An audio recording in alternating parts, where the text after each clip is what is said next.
all imprinted. It's in this chapter. So watch this. And they go to Philippi. Philippi is one of the leading hip cities in the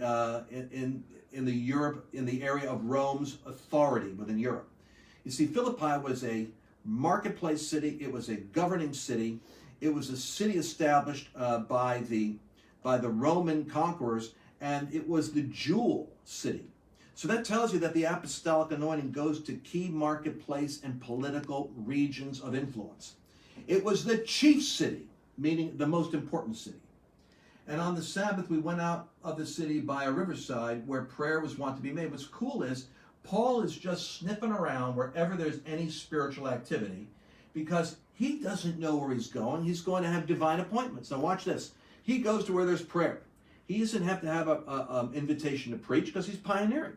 He just shows up. Sometimes 90% of the open door is being in geographic proximity to where the door is opening. And while he's there, he sits down.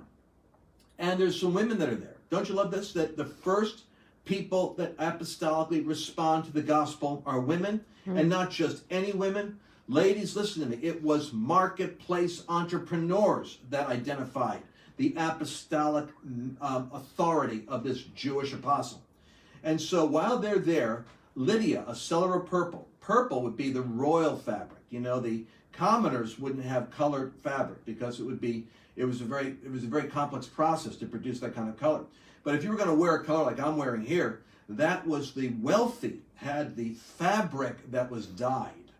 And so she was a seller of wealthy fabric. That was her entrepreneurial niche. And so when she hears what Paul says, God opens her heart. She's baptized with all her house. And she besought us, saying, if you judge me faithful, come into my house. Notice the role of the house. You're going to see the house is the center of where the move of God takes place. So from prayer to divine appointment to the marketplace moment to the house, the first church is going to be in a marketplace woman's house. And so